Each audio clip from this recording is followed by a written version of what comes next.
Olá, amigos VetSmart! É um prazer estar aqui mais uma vez a convite da Boehringer Ingelheim, a nossa querida BI, para falar para vocês um pouquinho a respeito das doenças transmitidas por vetores em gatos.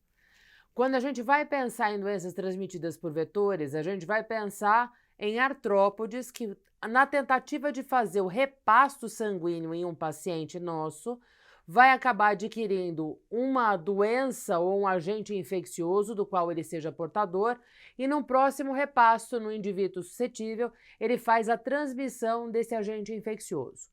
Os principais vetores que nós temos são pulgas, carrapatos e artrópodes voadores como mosquitos e flebotomíneos.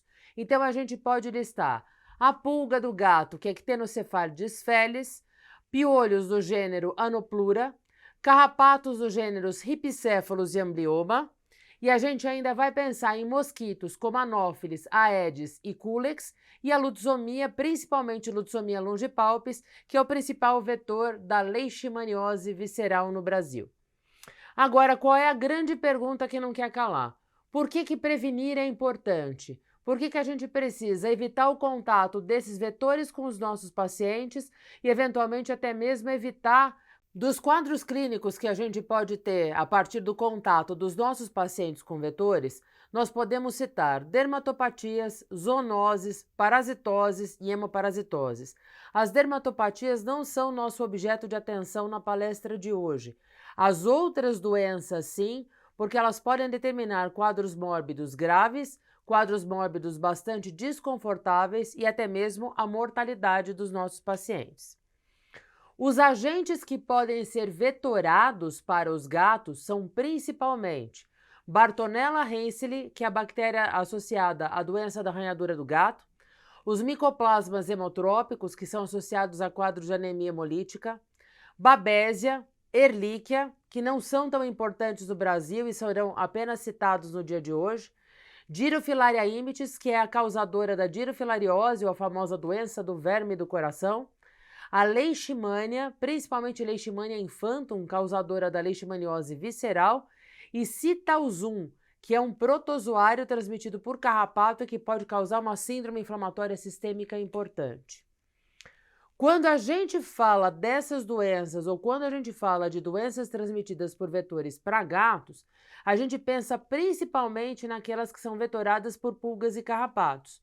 Porque é aquela pergunta que ofende o tutor quando a gente a faz na consulta. Você faz profilaxia contra pulgas e carrapatos ou ele tem pulgas ou carrapatos?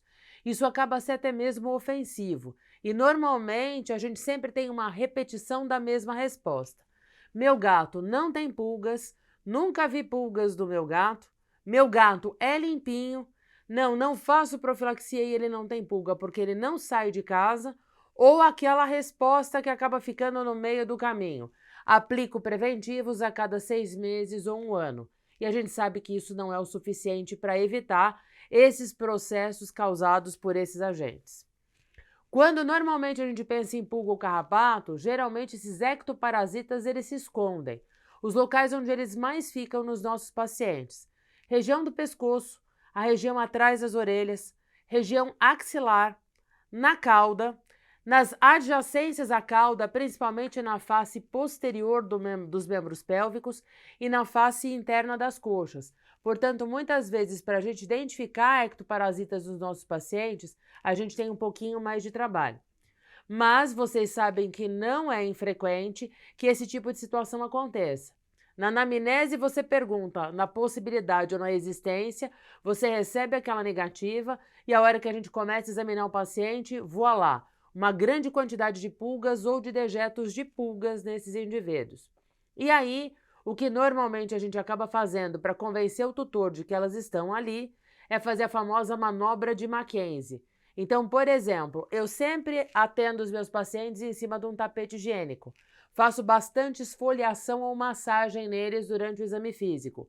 Pulgas, dejetos e até mesmo larvas acabam caindo sobre esse tapete higiênico. E a gente faz a famosa manobra de Mackenzie. O que significa isso? Pegar um pouquinho de água oxigenada, pulverizar em cima desses dejetos que caem sobre esse tapete higiênico e vocês vão observar o que a gente tem na figura aqui à direita, que os dejetos, como eles são resíduos de sangue, eles vão dissolver e formam essa mácula ferruginosa, mostrando que os indivíduos efetivamente estavam com pulgas sobre ele. Por quê? Porque a pulga só defeca onde ela come, porque isso acontece simultaneamente. À medida que ela vai fazendo repasto, ela vai defecando e esses dejetos ficam sobre o animal. Agora, muitas vezes pode ser que a gente não veja esse tipo de situação no consultório, mas tem pacientes que se coçam o tempo todo durante a consulta. E isso também é uma dica bastante importante. Carrapatos, a grande fofoca ou as fake news do passado eram que os carrapatos não podiam ser infestados por ectoparasitas como o carrapato, porque eles se lavavam, se limpavam o tempo inteiro, então o carrapato não conseguia fazer sua fixação. Fake news da braba, pessoal, porque a gente tem vários insights em que a gente encontra o carrapato fixado no gato e muitas vezes até mesmo aqueles gatos com aquelas infestações como eventualmente a gente vê no cão. Só que lembrar que muitas vezes as estruturas fixadas não estão ainda completamente engurgitadas, então elas ficam bem diminutas e muitas vezes acabam sendo confundidas com pulgas, com sujidades ou até mesmo com pequenas verrugas. Quando a gente pensa em relação à pulga, um outro problema é muito importante. Pensar na infestação que a gente tem no ambiente, né? Porque a gente sabe que a menor parte, a menor quantidade de pulgas fica sobre os nossos pacientes. Só que elas ovipõem, elas se multiplicam, elas fazem a oviposição, esses ovos caem para o ambiente, vão eclodindo, dão origem a larvas que, por sua vez, dão origem a pulpas. Então, se a gente pensar numa dinâmica ambiental, é essa pirâmide que a gente tem que ter na cabeça. A menor quantidade existente numa população, 5% aproximadamente, é das pulgas maduras. E o ambiente lotado de ovos e, em segundo lugar, na categoria da pirâmide, de larvas. Portanto, todas as vezes que a gente vai tratar um paciente contra pulgas, a gente também objetiva diminuir essa contaminação ambiental. Muitas vezes só o tratamento do paciente satisfaz, mas muitas vezes a gente também requer fazer algum produto para o próprio ambiente. Agora, como é que essas pulgas, esses carrapatos chegam no ambiente doméstico? Claro que a gente vai pensar que a maior dinâmica envolvida nisso é o gato que é outdoor ou o gato que é transeunte, ou seja, aquele indivíduo que tem acesso ao meio externo. Porque no meio externo esse gato ele vai encontrar amiguinhos e esses amiguinhos muitas vezes transmitem para ele esses ectoparasitas e eventualmente até transmitem os agentes que são vetorados por esses ectoparasitas. E quanto mais amiguinhos ele tem no meio externo, maior é a chance disso acontecer. Lembrando que o gato que sai de casa pode ser que ele entre em um ambiente de desafio, que também seja um ambiente com uma alta contaminação ambiental por esses ectoparasitas, e pode ser que mesmo que ele não encontre amigos, num ambiente de conflito, ele também se torne um indivíduo infestado. Outro grande problema é quando a gente lida com uma grande colônia, um abrigo de alta densidade. É muito difícil a gente conseguir realizar o controle num abrigo multicat para qualquer tipo de agente infeccioso, parasitário, seja ele um endoparasita ou um ectoparasita, porque é muito difícil o controle de ambiente, mas de todos os animais simultaneamente. Então, lembrar que é um outro ambiente de risco importante. E aí algumas pessoas vão falar, mas o meu gato é filho único, o meu gato não sai de casa.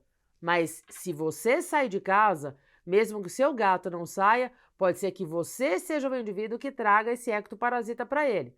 A gente anda de ônibus, a gente anda de Uber, a gente anda a pé na Avenida Paulista, a gente vai para o shopping center, a gente vai para o teatro, a gente vai para o cinema, a gente vai para uma festa de axé.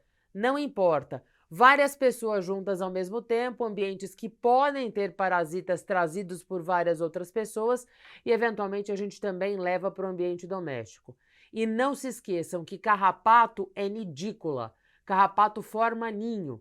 E se a gente tirou um matagal para construir uma casa ou um prédiozinho de apartamento, esses carrapatos podem ter feito ninhos dentro da construção e mesmo que você não more num ambiente rural, o seu apartamento no 7º andar pode ficar lotado de carrapato, mesmo que você e seu gato sejam limpinhos. Portanto, vale a gente lembrar que a prevenção vale para todos. e justamente para que a gente evite os principais quadros que são atrelados à transmissão vetorada por pulga ou por carrapato. Um deles é a dermatite alérgica picada de ectoparasitas, que a gente não vai discutir hoje. O quadro anêmico causado pela sucção proporcionada por esses ectoparasitas, que são sugadores de sangue, que também não é o nosso objetivo de discussão hoje. E, efetivamente, os agentes que são vetorados por eles, como Citalzum, como Mycoplasma, Bartonella e Dipylidium, que é o que a gente vai comentar a partir de agora. Um trabalho muito importante que foi realizado pelo Michael Lepin faz uma atualização a respeito das doenças ou dos agentes infecciosos que são transmitidos por pulgas para os gatos. E nesse trabalho foi realizado um estudo com um grande número de gatos a partir de avaliação sorológica, hemocultura e PCR, para verificar se esses gatos eles eram portadores de algum desses agentes que eu citei anteriormente. A maior parte dos gatos apresentam positividade para um ou mais agentes, e das pulgas que foram coletadas desses indivíduos, essas pulgas carreavam em si mais de um agente com potencial zoonótico. Então, 80% das pulgas avaliadas carreavam um agente infeccioso, pelo menos, que era potencialmente transmitido para o homem e que pudesse causar doença para o homem. Então, olha que importante coisa para a gente citar com relação à saúde pública também. Muitos desses pacientes não apresentam quadros clínicos graves, mas podem às vezes apresentar febre de origem desconhecida, isso principalmente para quem tem Bartonella ou Citalzum, e muitos desses gatos, apesar de não terem nenhum outro achado clínico, nem mesmo a febre, apresentavam esplenomegalia. Então, para alguns dos senhores entenderem o porquê muitas vezes fazemos uma ultrassonografia num gato, pesquisando algo completamente diferente e a gente encontra uma esplenomegalia sem causa. Provavelmente é porque ele é portador de um desses agentes. E eles vão se situar justamente no sistema retículo endotelial, cujo quartel-general é o baço. Pensando nesse problema da saúde pública, a gente vai lembrar que as antropozoonoses, que são as doenças transmitidas dos animais para o homem, são parte do nosso pão nosso de cada dia. E do ponto de vista do hospedeiro, isso pode se traduzir numa doença grave ou até mesmo fatal. E que nós temos que ter um olhar carinhoso contra principalmente duas parcelas da população que são parcelas mais frágeis. Aqueles indivíduos que são imunossuprimidos por drogas, porque têm doenças autoimunes ou porque fazem quimioterapia ou transplantes, e aquele indivíduo imunossuprimido pela infecção pelo HIV.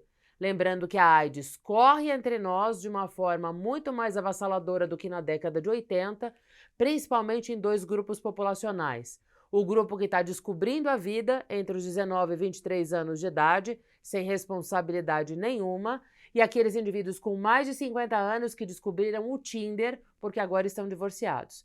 Então vale a pena a gente ter um olhar cuidadoso sobre esses indivíduos também.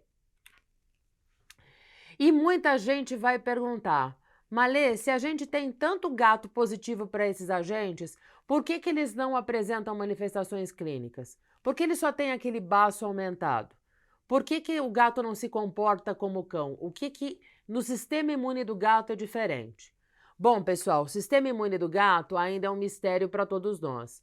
Mas o que a gente sabe é que para a maior parte desses agentes que são transmitidos e que principalmente circulam no sangue, esses gatos apresentam uma resposta T-helper 1 muito boa. Significa que eles têm uma alta imunidade celular que consegue restringir a carga parasitária e, portanto, é por conta dessa regulação harmônica, quantidade de parasitas por hospedeiro, que provavelmente eles ficam assintomáticos e enganam tanto a gente, tá?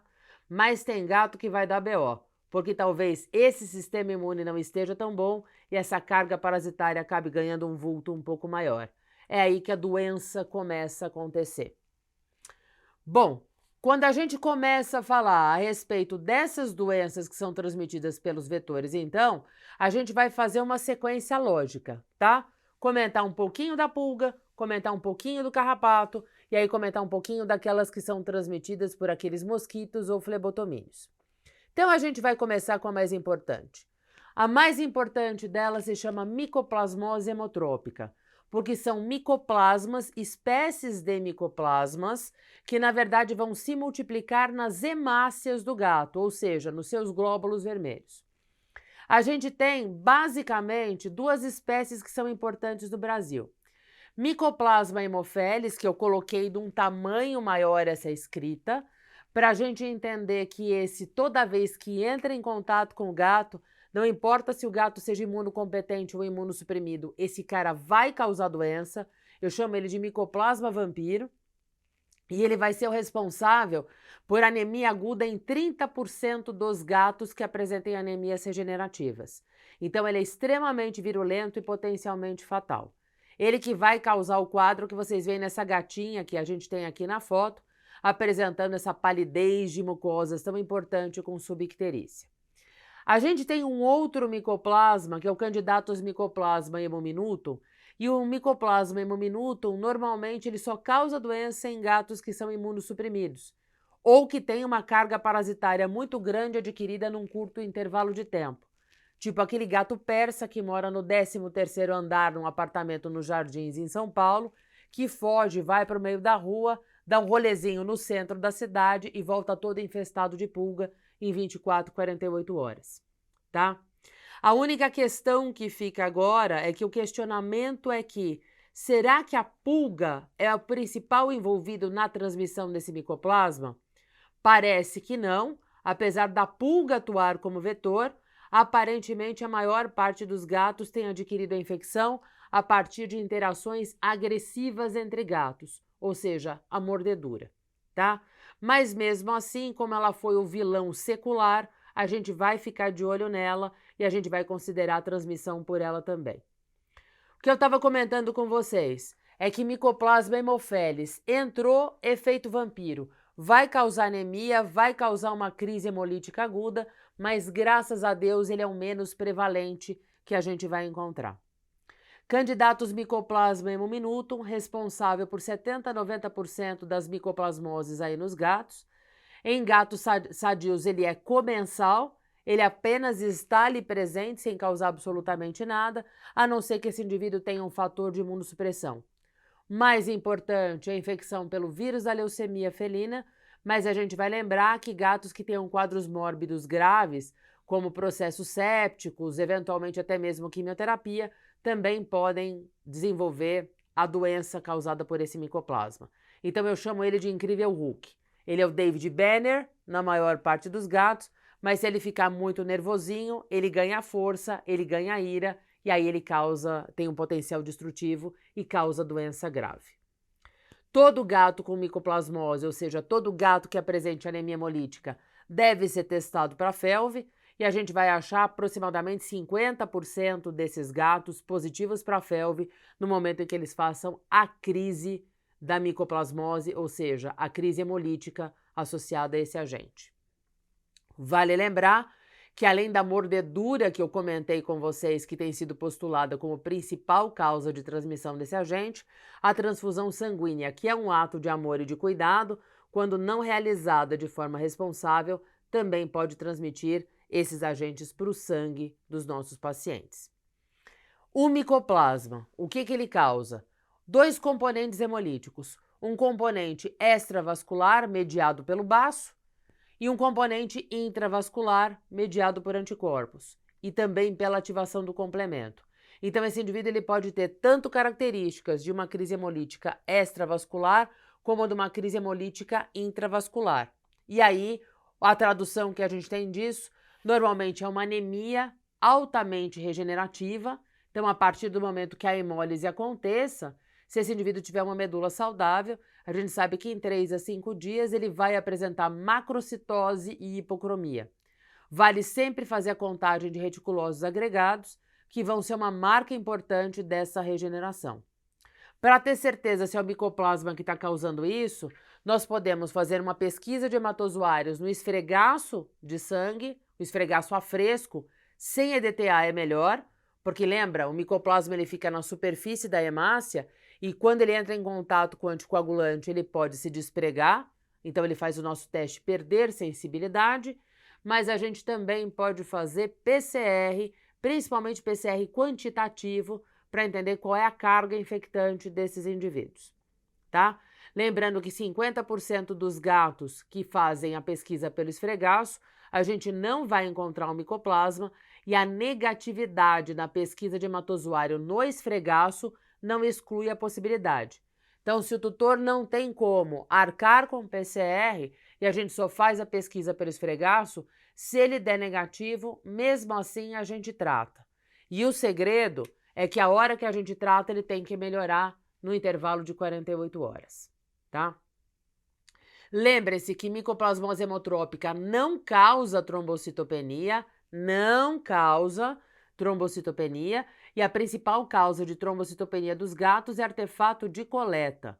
É uma trombocitopenia espúria, ou seja, falsa, porque eles agregam muita plaqueta já no momento em que a gente faz a venopunção. E se a gente demora para fazer a coleta, ou se acontece esse tipo de artefato que vocês veem nessa foto, que é a presença da formação aí desse hematoma, a gente tem certeza que as plaquetas, quando elas vêm baixas, a gente não vai relevar. O que a gente vai lembrar é que vai aparecer um bando de agregado plaquetário. Por isso que o hemograma ele deve ser realizado em parte na máquina, mas a contagem de plaqueta e o esfregaço tem que ser realizados. Se não sabia que você não fez um hemograma? O tratamento para micoplasmose é doxiciclina, que a gente pode fazer em 5 mg por quilo a cada 12 horas ou 10 mg por quilo a cada 24. Ela pode ser manipulada? Pode. Só que a doxiciclina manipulada ela tem uma eficácia menor porque ela não vai durar por muito tempo. É uma molécula instável. Então, normalmente, o tutor ele deve manipular uma receita a cada semana para que não haja perda da eficácia do antimicrobiano ao longo dos 28 dias em que ele deve ser administrado. A doxiciclina nunca deve ser associada com inibidores de secreção ácida, nem ao mesmo tempo, nem em momentos diferentes do dia, principalmente o omeprazol, porque ele causa acloridria e o medicamento é um ácido fraco e deve ser absorvido em meio ácido. Ela deve ser oferecida após o alimento para diminuir a chance de irritação gástrica, porque a gente forma um muco protetor quando o gato come, e lembrar que ela pode causar esofagite. Então, a gente sempre administra a doxiciclina e, na sequência, ou 30 gramas de alimento, úmido principalmente, ou uma seringa de 5 ml de água para ela não ficar paradinha no esôfago e não causar esofagite. E lembra, a felicidade é total se esse gato ele mostra melhora clínica em 48 horas. Se em 48 horas o hematócrito para de cair e já apresenta estabilidade, significa que era isso mesmo, que a gente acertou, cumprimos 28 dias de tratamento. Se em 48 horas nosso objetivo não foi alcançado, talvez a gente deva colocar corticoide em dose imunossupressora, porque pode ser uma anemia hemolítica imunomediada e, eventualmente, rever o diagnóstico desse paciente. Esses pacientes, apesar de anêmicos, não requerem suplementação com ferro e ela é até mesmo contraindicada, dado o estado inflamatório desses pacientes. Portanto, não façam administração de compostos contendo ferro, pois esses indivíduos não têm necessidade a despeito da anemia que têm. Segundo agente importante para a gente comentar com a transmissão a partir da pulga é a Bartonella henselae, que causa a doença da arranhadura do gato. Então, o gato ele vai arranhar o indivíduo e ele vai causar problema. Por que que isso vai acontecer? Isso normalmente vai acontecer porque a pulga, quando faz o repasto no indivíduo, se o indivíduo for bacterêmico e tiver Bartonella no sangue, ela infecta hemácias também. Esse indivíduo, essa pulga, vai adquirir esse agente infeccioso e lembra que eu falei que ela defeca no momento que ela come? Ela está fazendo repasto no gato e está defecando sobre ele. Só que a picada da pulga gera coceira, ela gera prurido. Então o gato vai se coçar ou com as garras ou com os dentes. Nesse momento, ele infecta ou ele contamina com as fezes da pulga a base das unhas, o leito ungueal, e também pode infectar o leito ou o intervalo interdental. O que vai acontecer é que o indivíduo que ele vai arranhar ou que ele vai morder sofre a inoculação do agente pela solução de continuidade promovida pela própria agressividade ou defesa do gato. E a partir daí esse indivíduo vai ter o comprometimento linfático, que na maior parte dos indivíduos se traduz em linfonodomegalia local e à distância, como que vocês veem nessa figura. Aqui é só para vocês verem o que acontece no momento em que a pulga está fazendo repasto, ó. Vocês estão vendo algumas pulguinhas sugando um paciente e estão vendo que a gente já tem as fezes saindo por elas imediatamente no momento em que elas fazem esse repasto. É por isso que o pelame desses gatos fica contaminado com essas sujidades contendo a bactéria que saiu da circulação dele ou da circulação de outro gato. Então, a hora que ele se coça e depois quando ele arranha alguém, ele faz a inoculação do agente e o maior problema é que realmente é uma zoonose importante, tá? Os gatos, eles são meros reservatórios da Bartonella. É claro que se um momento que eu tenho um gato bacterêmico, que é aquele gato que pode ter aquela esplenomegalia, se ele sofrer algum grau de imunossupressão, ele pode desenvolver doença por causa dessa Bartonella. Ele pode desenvolver quadros clínicos associados à febre, uveíte, meningite, eventualmente até mesmo miocardite, tá? Mas a maior parte dos gatos nunca vai saber que é portador dessa Bartonella na vida. O maior problema que a gente tem é a transmissão para o indivíduo humano. Quando o indivíduo humano é imunocompetente, ele vai fazer esses quadros de ter febre, de ter dor de cabeça, de fazer uma lesão na pele no local da inoculação, ter o aumento dos gânglios linfáticos, né? Ter uma linfadenomegalia importante, ter sensação de fadiga, dor no corpo, dor muscular. Alguns indivíduos podem evoluir para quadros um pouco mais graves, como meningoencefalites, podem fazer doenças viscerais com deposição de imunocomplexo, tipo inflamação renal, e eventualmente até mesmo uma retinite. O grande problema é se essa arranhadura ou se essa mordedura bate no indivíduo imunossuprimido, porque daí a gente vai ter um quadro grave chamado angiomatose bacilar, que pode causar uma vasculite generalizada com lesões muito importantes e até mesmo alterações hepáticas graves, que é o que a gente chama de peliose hepática. E pode até levar esse indivíduo ao óbito, tá? Nos Estados Unidos foi feito um trabalho fazendo a pesquisa de soroprevalência da Bartonella henselae em gatos e 80% dos gatos americanos se mostraram positivos. No ser humano, as lesões mais comuns de serem observadas são essas, né? Que são essa doença linfática. Então, vocês estão vendo uma linfangite no braço que está no fundo da tela, com um trajeto eritematoso, que é o trajeto linfático. Mas a gente pode ter o aumento ganglionar, e é um aumento ganglionar que muitas vezes se traduz em absedação dos gânglios linfáticos, pode comprometer a própria drenagem linfática, gerando linfedema, que é um quadro extremamente pesaroso para o indivíduo que apresenta, e muitas vezes outras lesões em outras estruturas linfáticas aí no organismo, como o baço, eventualmente como órgãos do sistema reticuloendotelial, como o fígado e até o próprio componente vascular. Agora, se eu descubro para esses dois agentes que eu comentei, tá? Vamos pensar no gato com micoplasma que não tenha sintoma, que não tem anemia hemolítica. É um gato que fez o hemograma por qualquer motivo e eu vi que ele tinha micoplasma ali. Ou eu pedi uma PCR por qualquer outro motivo e achei o micoplasma ali, mas esse gato não tem anemia hemolítica. E o gato que é portador da Bartonella, porque eu fiz uma PCR para fazer uma pesquisa, ele não tem absolutamente nada, eu descobri que ele é portador. Eu trato o portador assintomático? Não. Por quê? Não vai adiantar. Os portadores assintomáticos não deixarão de ser portadores, porque muitos desses agentes ficam confinados em alguns órgãos do sistema reticuloendotelial e o antibiótico não vai conseguir esterilizar esse gato, tá? A única coisa que a gente vai fazer tratando o indivíduo assintomático é causar uma desbiose, porque outras bactérias das microbiotas dele vão ser acometidas pelo antibiótico. Portanto, pessoal, não se trata indivíduo sem manifestação clínica. Um outro problema ocasionado pela pulga, a gente vai chamar de dipilidose. A dipilidose é a doença causada por um parasita cestoide chamado Dipilidium caninum. O Dipilidium é um parasita daqueles que tem uma cabeça chamada scolex e um corpo todo segmentado, cujo cujos segmentos são chamados de proglotes. Essa proglote, vocês veem aqui do lado direito desse slide, em cor de rosa, ela é uma estrutura que contém os órgãos reprodutores do parasita e contém várias bolinhas que são cápsulas contendo ovos, que são cápsulas ovígeras. Essa proglote, quando ela é formada, ela se forma perto do pescoço do parasita. E à medida que ela vai envelhecendo, ela vai migrando para trás porque uma nova proglote é formada. Então ela vai migrando caudalmente nesse parasita. Quando ela fica muito velha, ela se destaca dele e ela sai sozinha pelo reto e pelo ânus. Muitos animais podem ter prurido anal no momento dessa saída, porque essa estrutura ela se mexe sozinha e ela pode causar coceira. Mas muitos indivíduos, como os cães, fazem uma brincadeira de carrinho de mão quando isso acontece. Isso fica muito notório.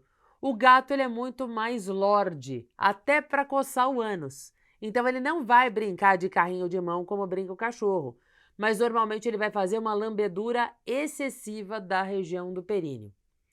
Alguns pacientes podem ter uma diarreia, que é uma diarreia de intestino delgado, porque às vezes o parasita realmente ele tenta ser expulso pelo intestino, e aí essa diarreia vai acontecer. E alguns pacientes também eliminam proglotes com as fezes. Então, às vezes, o que o tutor percebeu é que em cima do bolinho fecal aparecia um bando de sementinha que se mexia e ele fotografa, filma aquilo ou recolhe essas fezes e traz para você. Qual é o problema que a gente tem? É que o indivíduo que é portador, que pode ser portador de uma ou mais estruturas verminóticas, vai eliminar essas proglotes para o ambiente. E essas proglotes, uma vez que saiam do organismo vivo, elas não resistem no ambiente. Elas ressecam, elas dissecam e elas se desestruturam, liberando aquelas cápsulas ovígeras para o ambiente. Quem mora no ambiente, se vocês lembrarem do começo da palestra, quem mora no ambiente é a larva da pulga. E a larva da pulga vai se alimentar desses resíduos dessas proglotes e vai se alimentar dessas cápsulas ovígeras. Dentro da larva da pulga se desenvolve a larva do parasita, que é um cisticerco. E aí essa larva da pulga se desenvolve, fica com a larvinha do parasita lá dentro, enquanto ela vira uma pupa, enquanto ela vira uma pulga adulta. E continua a larvinha, que é um cisticercoide, aí dentro desses indivíduos. Quando a pulga faz o repasto no gato, ele coça, porque ele sentiu o desconforto pela picada. Quando ele coça, muitas vezes ele vai se lamber ou ele vai se mordiscar, engole a pulga, digere a pulga e essa larva é liberada no intestino do gato e a partir daí se cria um novo parasita.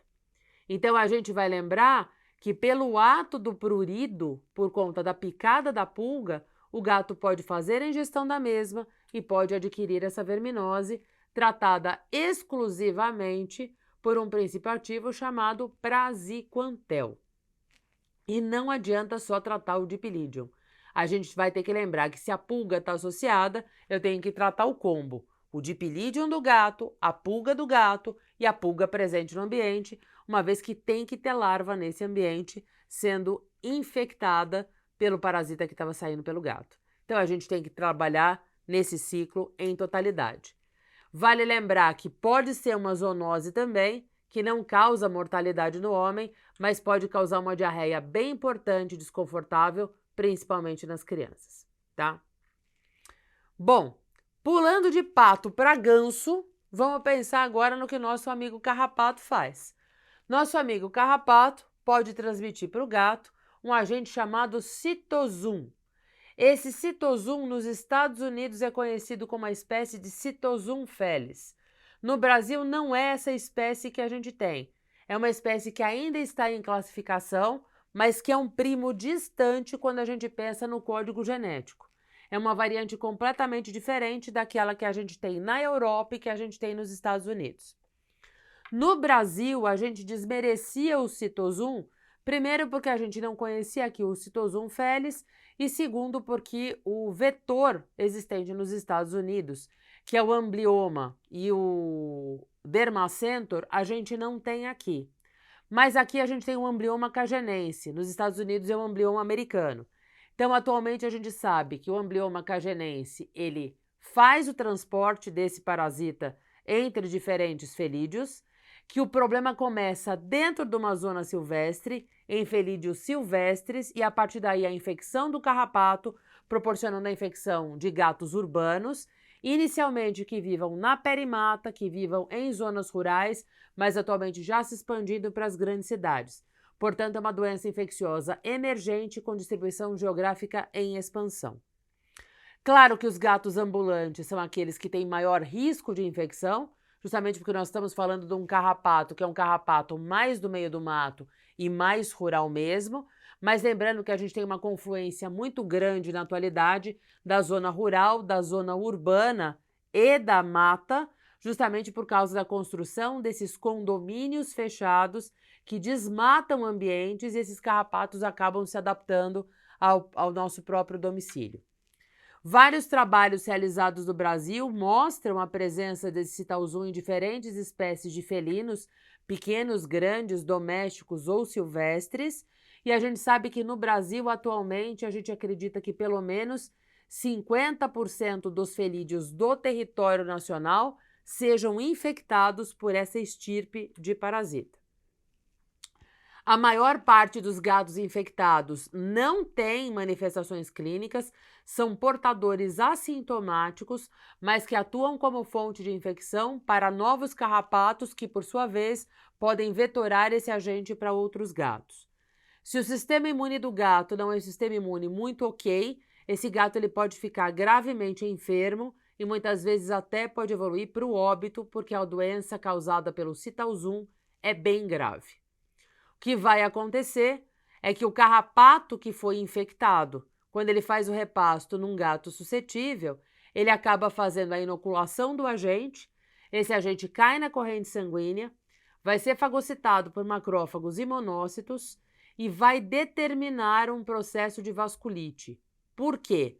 Porque ele vai começar a se multiplicar dentro dessas células, essas células ficam muito robustas, perdem a maleabilidade e não conseguem passar por pequenos leitos capilares. O que acontece a partir daí é que eles causam uma obstrução vascular com ruptura do endotélio vascular. A gente aciona a cascata de coagulação, esses indivíduos já começam a ter um processo inflamatório vascular associado à ativação de fatores de coagulação, podendo evoluir para coagulação intravascular disseminada. Fora isso, a obliteração vascular e a ruptura desses vasos começa a comprometer a oxigenação tecidual, principalmente periférica. Isso gera hipóxia tecidual, que por sua vez vai gerar inflamação importante. Isso pode desencadear uma síndrome de resposta inflamatória sistêmica, evoluindo para o choque distributivo, falência de múltiplos órgãos e óbito do paciente. Se o gato não faz essa primeira fase tão bem feita, tão dramaticamente bem realizada, ele consegue evoluir para uma segunda fase, em que agora, por um estágio novo da maturação desse parasita, que são os merozoítos, a gente tem a infecção das hemácias, esse gato pode também fazer uma crise hemolítica. Mas dificilmente a gente pega gatos hemolizando por conta do Citausuum, porque a primeira fase, para a maior parte deles, é extremamente desastrosa. E aí, a gente pode ter pacientes apresentando inflamação em órgãos que são muito vascularizados, como pulmões, como fígado, como baço, como os rins. Então, eu posso ter indivíduo ficando ictérico, indivíduo tendo sintomas digestórios, indivíduo tendo a inflamação importante evoluindo para o choque, distrição respiratória, efusão pleural, uma efusão que muitas vezes vem muito tingida com pigmentos biliares por conta do próprio processo inflamatório que esse indivíduo tem. Febre, que é uma febre de entre 39 graus e meio a 41,6 graus. E, claro, indivíduos que eventualmente desenvolvem anemia ou pelo processo inflamatório em si ou pela própria atuação do parasita. O diagnóstico no gato doente não é tão difícil. Um gato doente, normalmente a gente consegue achar na circulação periférica inclusões do parasita em hemácias ou em células mononucleares. E as inclusões elas são muito características, mas eventualmente podem ser confundidas com micoplasma, tá? O que eu tenho observado é que a PCR tem falhado bastante para animais que não tenham quadros tão graves, para animais que apresentem muitas vezes apenas febre como manifestação clínica e não tem uma doença sistêmica tão importante, mas gatos com febre e com esplenomegalia, muitas vezes eu não consigo fazer a identificação pela PCR. Eu não sei se é porque a PCR que tem sido utilizada na maior parte dos laboratórios usa um primer americano e a gente não consegue identificar a nossa estirpe aqui, ou se efetivamente seja porque a parasitemia seja baixa em muitos pacientes. Então, eu ainda prefiro a avaliação do esfregaço sanguíneo ou, muitas vezes, a pesquisa do parasita em esfregaços de punção aspirativa de baço ou de linfonodos periféricos. O tratamento no Brasil, ele vai ser realizado com a combinação de azitromicina, na dose de 10 mg por quilo a cada 24 horas, entre 10 e 14 dias de tratamento, em associação ao dipropionato de imidocarb, numa dose variável entre 3 e 5 mg por quilo, a ser administrados em 2 doses com intervalos de 14 dias. Lembrem que para fazer o imidocarb precisa tropinizar 10 a 15 minutos antes para evitar efeitos muscarínicos, que é uma droga que pode ter efeitos colaterais graves, então o tutor tem que assinar um termo de responsabilidade. E vale lembrar que no Brasil, apesar da gente também ter o aceturato de diminazeno acaba sendo muito mais tóxico e muito menos eficaz. Portador assintomático, a gente também não trata nessa categoria de hemoparasita.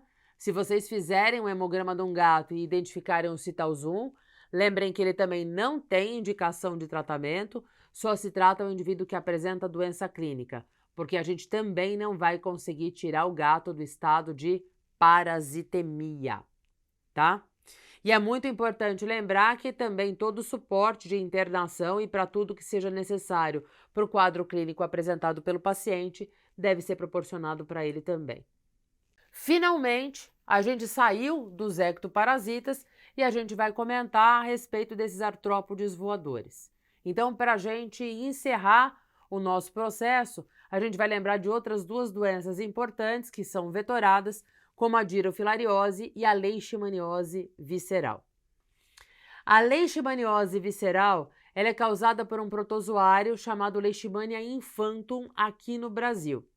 E quem é o seu principal propagador é um flebotomínio chamado Lutsomia longipalpis. Na região do Mato Grosso, a gente também pode ter a Lutsomia cruzi fazendo essa transmissão, mas a maior parte do território nacional é a Lutsomia longipalpis, o principal vetor, que vai se infectar ou estará infectado com a forma promastigota do parasita, que quando inoculado no novo suscetível, se torna uma forma mastigota, que é aquela que vai infectar macrófagos e vai causar uma disfunção imunológica generalizada nesse indivíduo. Essa Lutsomia longipalpis, pessoal, ela não tem um cardápio muito específico, não. Ela se alimenta a partir de todo mundo, né? E não é um flebotomínio que fique em localidades onde haja mananciais de água, porque, na verdade, ela ovipõe no solo. As suas larvas vão se alimentar em matéria verde em decomposição, matéria vegetal em decomposição. Então, na verdade, é mais o tipo de solo e de matéria verde que determina a presença desse vetor ou não, tá? Ela gosta de animais silvestres, ela gosta de animais urbanos, ela gosta do bicho-homem, ela tem uma preferência por roedores e por aves, mas em não existindo a sua preferência, ela não faz cara feia, não. O que tiver pela frente, como boa oportunista que ela vai se utilizar para se alimentar. E vai em qualquer sentido. Ela faz o repasto no cão para depois fazer no homem, faz um animal silvestre para depois fazer no gato, faz no homem para depois fazer no gato. Então aqui a gente não tem regras alimentares para esse vetor, não. O gato, por muito tempo, foi considerado não importante no ciclo da leishmaniose visceral, porque inicialmente se acreditava que o gato não era infectado. Depois a gente descobriu que ele não só se infecta, como ele também adoece e como ele também transmite. No Brasil, a gente discute leishmaniose em gatos desde 2007. E a gente já tem a comprovação por xenodiagnóstico de que flebotomínios que façam repasto num gato positivo se infectam muito e vão levar essa leishmania também para frente. Então, a gente não pode desmerecer a possibilidade de um gato ser positivo e de um gato transmitir o agente.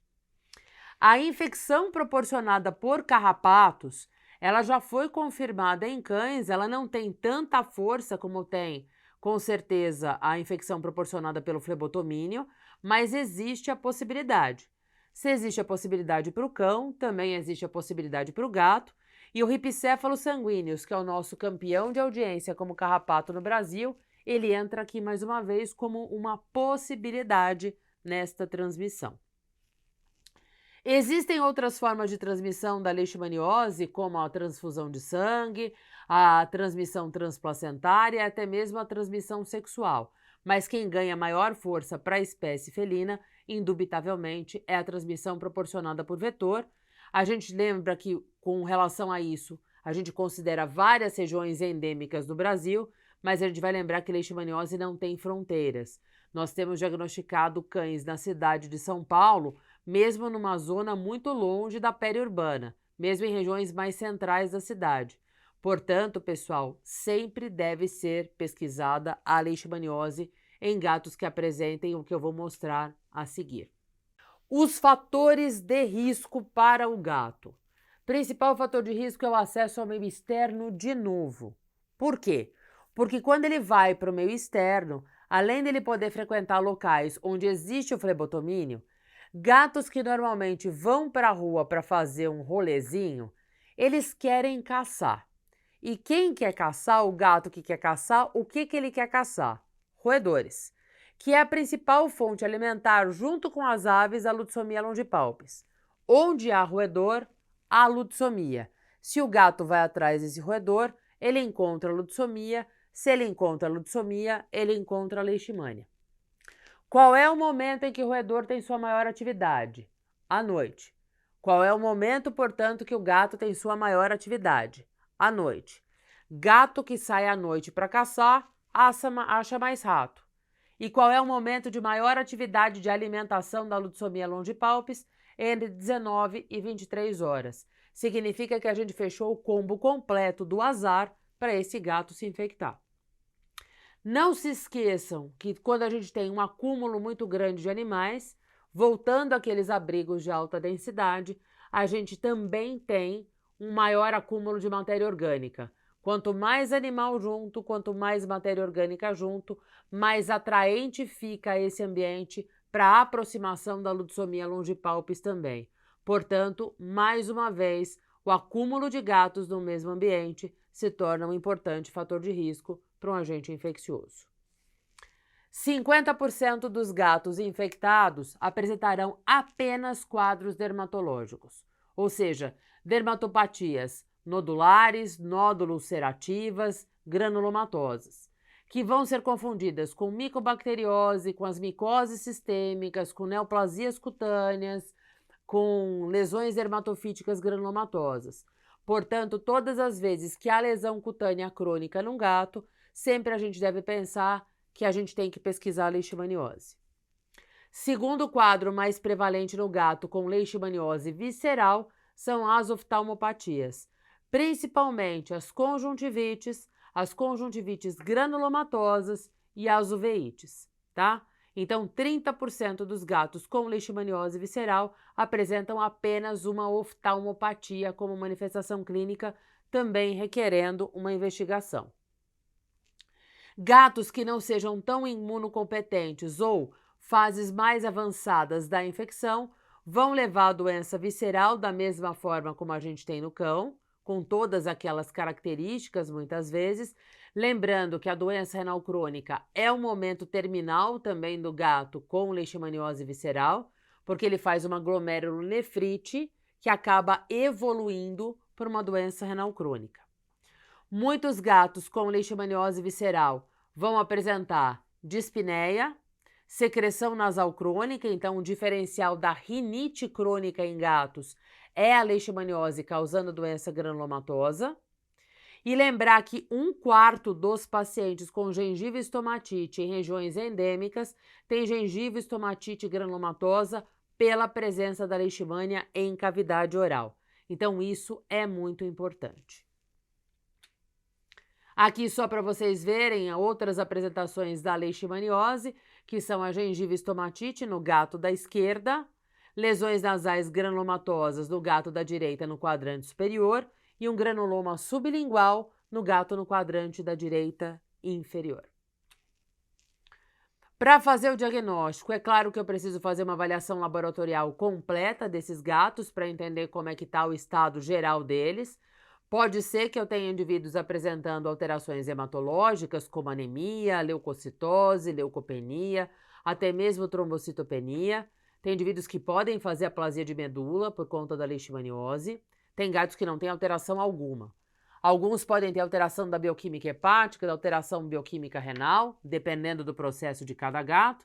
E claro que a gente sempre faz o exame de urina para avaliar se não tem sinais de glomerulopatia e de doença renal crônica, como a presença de proteína, baixa densidade. Então, a avaliação geral do paciente é importante.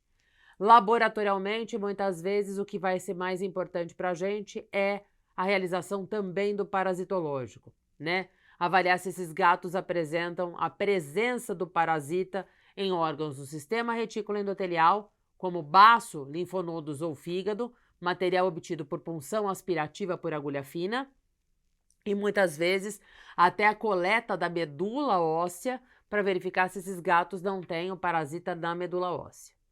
A sorologia é um teste de baixa sensibilidade aí para o gato, porque o gato tem uma imunidade TH1 muito alta, então ele tem uma baixa carga parasitária e, portanto, ele não forma anticorpos numa toada muito intensa.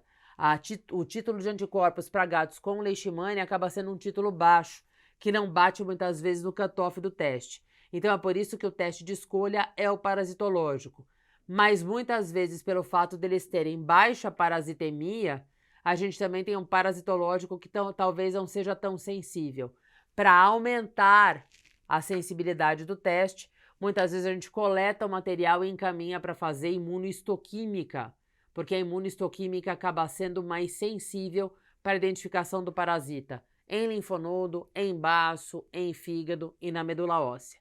Lembrando que também podemos fazer PCR de baço, de aspirado de linfonodo e de medula óssea, e também de fragmento de tecido, mas não fazemos PCR do sangue, que tem uma baixíssima sensibilidade.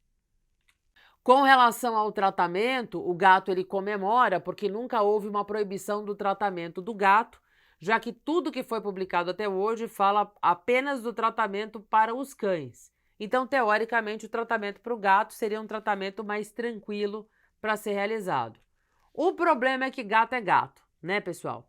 Então, gato não pode ser tratado com a miltefosina, que é utilizada para o tratamento do cão.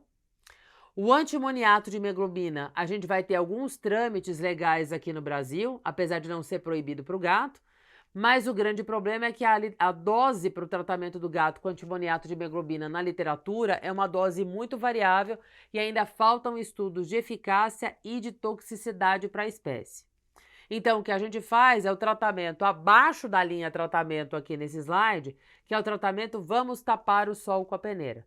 Controle da carga parasitária com halopurinol e, eventualmente, administração de imunomoduladores, imunoestimulantes, e existem trabalhos controversos a respeito da utilização de quinolonas e até mesmo de derivados triazólicos para o tratamento do gato, como o cetoconazol e o itraconazol.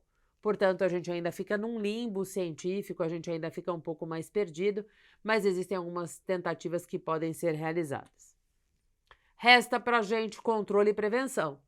Controle pode ser realizado por coleiras, o controle eventualmente para a gente tentar evitar problemas, mas a utilização de alguns repelentes eventualmente em aplicação top spot ou Sporon, apesar de que para o gato a maior parte desses produtos tem um efeito extremamente tóxico, porque os piretroides, as permetrinas, que são as melhores moléculas para isso, intoxicam muito o gato. Com relação à vacina, não temos mais vacina nem para cão no país. A vacina para gato nunca foi nem postulada por questões de toxicidade, de efeitos colaterais e da falta de estudos de segurança. Portanto, o que resta para nós realmente é tentar empregar algum agente repelente para evitar que o mosquito entre em contato com o gato. Com relação à dirofilariose. Dirofilariose é uma doença causada pela Dirofilaria imitis, que é o famoso verme do coração. Os gatos que apresentam dirofilariose, eles podem apresentar morte súbita, porque ela é silenciosa no gato. Ela não causa aquela miríade de manifestações clínicas que ela causa no cão, cursando insuficiência cardíaca congestiva direita, síndrome da veia cava, intolerância respiratória. Gatos com dirofilariose normalmente apresentam tosse, que deve ser diagnosticada de forma diferencial com a tosse asmática ou com a tosse brônquica, e muitos gatos com dirofilariose vomitam. Por que um indivíduo que tem um verme no coração e na artéria pulmonar vomita, pessoal? Coisa de gato. Mas provavelmente é por conta da inflamação vascular gerada pela presença do parasita. Gatos inflamados normalmente vomitam por conta de citocinas inflamatórias que disparem a zona deflagratória aí do vômito, tá? Agora, a carga parasitária do gato efetivamente é muito menor do que a carga parasitária do cão. Então, isso vai trazer para a gente também muitos problemas com relação ao diagnóstico. Mas muitos gatos podem ter morte súbita sem a gente nem imaginar que fosse dirofilariose. Portanto, gatos que moram em regiões endêmicas, que são regiões litorâneas, próximas a mananciais de água, sempre devem ser checados com relação a ela, tá? Como que vai acontecer a infecção do gato pela Dirofilaria imitis?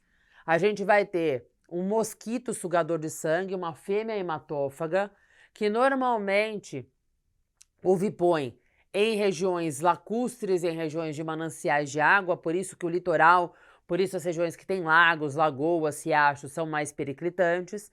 E aí a gente vai ter mosquitos dos gêneros Aedes, Culex e Anopheles atuando aí como vetores. Esses mosquitos, provavelmente, eles vão sugar o sangue de um cão que é positivo. E um cão que é positivo e que apresente larvas circulantes. Um cão microfilarêmico. Então, esse mosquito, ele faz o repasto do cão e ele adquire as microfilárias. A partir daí, ele vai buscar depois se alimentar num novo suscetível. E quando ele se alimenta num novo suscetível, no nosso caso aqui o gato, ele inocula essas microfilárias aí no gato. Essas microfilárias são larvas de estágio 3, tá? Porque a hora que o mosquito faz a sucção do cão, ele adquire uma larva de estágio 1. Dentro desse mosquito, ela se transforma em larvas de estágio 2, larvas de estágio 3, que é o que normalmente ele vai acabar inoculando no paciente felino. Durante um período de 2 meses e meio, essas larvas elas vão migrar pela pele pelo ponto onde elas foram inoculadas. E elas vão chegar à circulação sanguínea. E vão ganhando maturidade. Elas vão chegar a uma larva de estágio 4, que agora vai migrar, vai chegar até o coração e até a artéria pulmonar, e ali vai se envolver uma hélice com um verme adulto. Esse verme adulto, uma vez que ele tem um companheiro por ali, já que ele não é hermafrodita, ele vai copular, vai haver uma oviposição, novas larvas vão nascer, essas larvas vêm para a circulação, transformam o gato em um gato microfilarêmico e a partir de agora ele atua também como fonte de infecção. Vermes adultos na artéria pulmonar e dentro do ventrículo direito podem causar inflamação, podem causar obstrução de fluxo e a partir daí o desenvolvimento ou de uma insuficiência cardíaca congestiva que dificilmente o gato vai fazer, ou de um processo vascular inflamatório importante em resposta à presença dos parasitas, tá? O que acontece é que esse gato, mesmo que ele apresente manifestações clínicas, ele tem um diagnóstico muito difícil e desafiador. Primeiro lugar, porque ele vai ter uma quantidade de vermes muito pequena. O gato, de certa forma, restringe a reprodução acentuada do parasita. E muitas vezes os vermes nem se tornam vermes maduros. Se eles não se tornam vermes maduros, eu já tenho uma dificuldade grande em fazer o teste rápido de diagnóstico de antígeno. A pesquisa de antígeno, que vários testes, POC testes, que são Point of Care, os testes in-house que a gente fazem, procuram antígeno das fêmeas e de fêmeas que são adultas. Se eu tenho a maior parte dos vermes imaturos, esses antígenos não são expressos, o teste não consegue pegar. Se a maior parte dos vermes ou a totalidade dos vermes são machos, o teste também não consegue pegar. E, eventualmente, o gato pode ter um único verme adulto ou apenas 2 vermes adultos.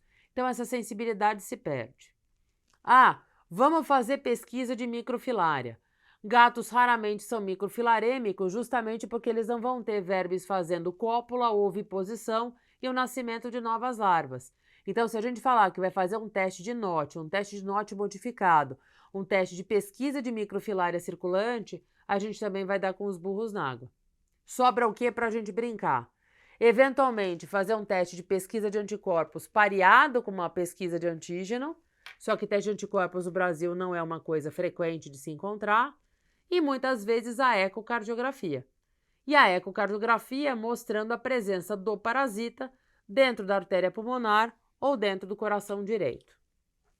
Tratamento para gato? Não tem.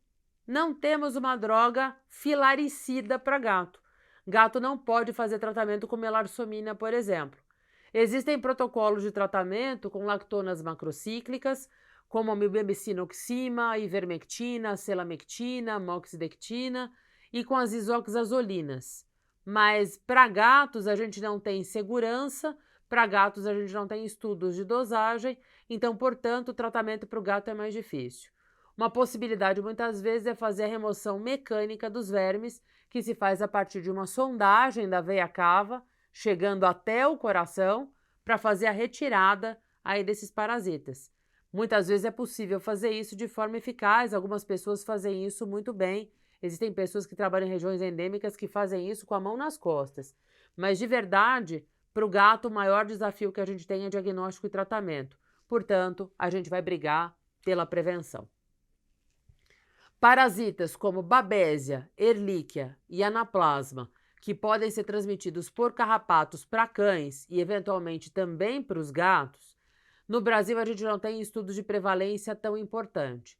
Então, a gente ainda vai deixar no ostracismo científico aqui o quanto, por enquanto, a gente deve se preocupar muito ou não, mas em breve teremos mais notícias a respeito. Mas se causarem doença no gato, e quando causam doença no gato, a gente vai pensar em anemia hemolítica causada por Babesia, a gente vai pensar em trombocitopenia, imunossupressão, doenças imunomediadas, proporcionadas tanto pela heliquiose quanto pela anaplasmose, tá? Mas isso fica para um próximo capítulo para a gente conversar. O que importa é a gente lembrar que a prevenção é a arma do negócio. Portanto, o que eu peço para vocês é que sempre que possível façam a evangelização do tutor quanto à importância da prevenção contra esses artrópodes, contra esses agentes infecciosos, contra essas doenças. Então, a gente sempre precisa pensar em fármacos antiparasitários e em repelentes sob a forma de coleira, sob a forma de pipetas, e o que a gente tiver disponível deve ser utilizado sempre com responsabilidade. Espero que eu tenha trazido informações importantes para vocês. Agradeço mais uma vez a atenção, a confiança da VetSmart, a confiança da Boehringer e um beijo para todo mundo. Até mais, pessoal! Oi, pessoal, tudo bem? Hoje eu vim aqui para compartilhar com vocês uma super novidade. Pessoal, a família NexGard cresceu. Então, agora, além do NexGard que vocês já conhecem e também o NexGard Spectra, a gente traz para o mercado mais uma inovação da Boehringer Ingelheim, que é o NexGard Combo. Então, vocês pediram por um produto para gatos e a Boehringer trouxe para vocês. Vamos falar agora um pouquinho do produto. Então, o NexGard Combo, ele é um endectocida tópico para gatos, à base de Esafoxolaner, eprinomectina e praziquantel. Então, temos aqui nessa formulação 3 princípios ativos diferentes, atuando contra os principais parasitas que acometem os gatos. Então, o NexGard Combo, ele é um produto com ação 3 em 1, ele é um vermífugo junto com um ectoparasiticida, ou seja, ele é um endectocida combatendo parasitas internos e externos, tais como as pulgas, a sarna de ouvido, o verme chato, que é o Dipyridium caninum, e os vermes redondos, tais como o Toxocara e o Ancylostoma. O NexGard Combo, ele também veio indicado para gatos a partir de 2 meses de idade e 0,8 quilos de peso. É um produto de aplicação tópica e de uso mensal. Falando um pouquinho agora sobre as moléculas, né? Então, nós temos aqui os 3 princípios ativos do NexGard Combo. E esse combo, ele vem justamente de combinação de princípios ativos. Então, o hexafoxolaner é o nosso ectoparasiticida, é uma molécula da família das isoxazolinas, né? Então, faz parte da família Afoxolaner. É o S-enantiômero, isômero ativo puro do afoxolaner, e é ele quem vai fazer a atuação aqui contra os ectoparasitas, né? Com ação inseticida e acaricida. A eprinomectina é um antirreumíntico, então, da família das lactonas macrocíclicas, que vocês já conhecem, e ela vai atuar como endoparasiticida, ou seja, atua contra os nematódios. Já o praziquantel também é um endoparasiticida, ele é um derivado isoquinolina-pirazina e ele vai atuar contra os cestódios. Então, é ele quem vai fazer a atuação aqui contra o verme chato de Pilidium canino. O NexGard Combo, ele é um produto de aplicação tópica, porém com absorção e ação sistêmica. Então, quando a gente aplica o produto, ele vai ser absorvido, né, ali na derme para a corrente sanguínea, né? Então, é um produto de aplicação tópica, porém com ação e absorção transdérmica, né, para eficácia sistêmica. E ele vai matar os ectoparasitas com uma refeição de sangue, e os endoparasitas eles vão ser mortos por absorção oral ou absorção transticular ou tegumentar, dependendo aí da espécie do verme que a gente estiver falando. Tá aqui a carinha do produto, ele está disponível em 2 apresentações, embalagem contendo 1 ou 3 aplicadores, né? Então, a embalagem aqui com o halo roxinho é para gatos entre 0,8 e até 2,5 kg de peso, e a embalagem com o halo amarelinho é para gatos entre 2,5 kg e menores do que 7,5 kg. Lembrando que para gatos com peso corporal superior a 7,5 kg, a gente pode fazer a combinação adequada aí dos aplicadores, né? Então, tá aqui a carinha dos aplicadores, né? Com tripla ação, ampla proteção, tudo em um aplicador exclusivo de uso tópico, né? Esse aplicador, ele é transparente, garantindo uma dosagem completa e precisa de todo o produto, então a todo momento a gente consegue visualizar o produto sendo aplicado ali, sendo totalmente aplicado na pele do animal. Ele é rápido e simples, totalmente administrado com um simples movimento, entrega uma praticidade 3 em 1, né? Proteção completa contra pulga, sarna e 3 tipos de verme, e é um produto cat friendly, né? Então, é um produto com uma ponta redonda e lisa, garantindo um maior conforto para a aplicação nos pacientes felinos. Falando um pouquinho da segurança, né? Então, vocês já conhecem toda a segurança que a família NexGard entrega, né? Então, o NexGard Combo não é diferente. Ele teve a sua segurança avaliada em filhotes acima de 2 meses, com até 5 vezes a dose máxima recomendada.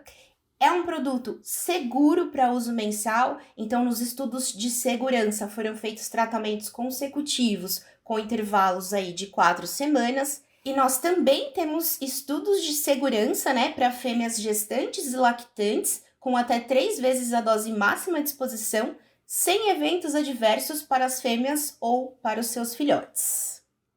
Agora, trazendo um pouquinho dos dados de eficácia, né? Então, esses dados de eficácia são de trabalhos publicados aqui no Brasil. Esses mesmos dados de eficácia é o que a gente tem na bula do produto, né? Então, ele tem eficácia sustentada contra pulgas, né? Eficácia de 99,3% no dia 1 e 100% de eficácia do dia 7 ao dia 45, ou seja, é um produto que tem uma ação sustentada contra pulgas, até porque, lembrando, né, é um produto de aplicação tópica, mas com absorção sistêmica.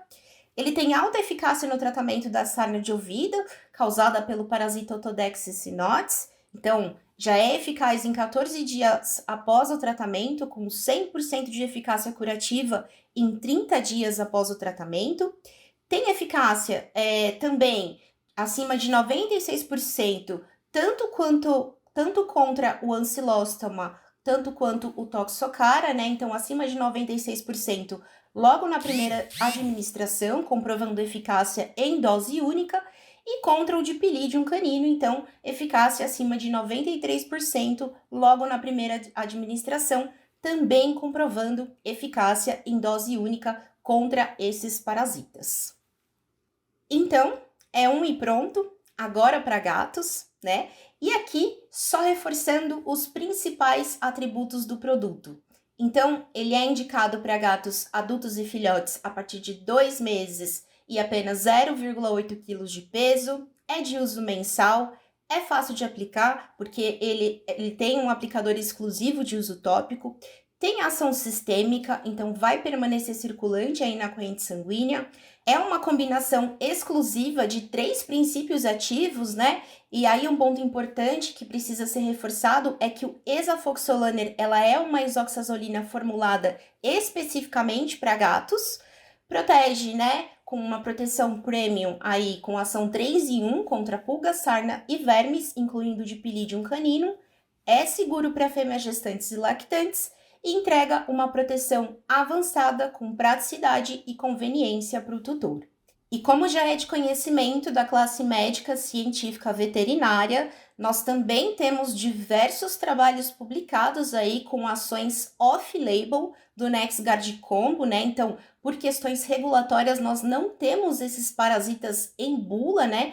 Então, nós temos diversos outros trabalhos aí, né? E temos também esses parasitas em bula em diversos outros países ao redor do mundo, né? Então, temos aqui ação também contra carrapatos, contra sarna notoédrica, contra piolho e contra dirofilariose felina, que é super importante aí fazer a prevenção no gato. Além disso, também o NexGard Combo atua contra vermes pulmonares, contra verme ocular, contra verme vesical e também contra outros tipos de cestódios, né? Então, tá aqui todas as indicações do NexGard Combo para que vocês possam consultar e aproveitar bastante. Certo, pessoal? Então, era esse o recadinho que eu queria deixar para vocês hoje. Muito obrigada e também agradeço a Malê pela excelente palestra ministrada como sempre. Obrigada, pessoal!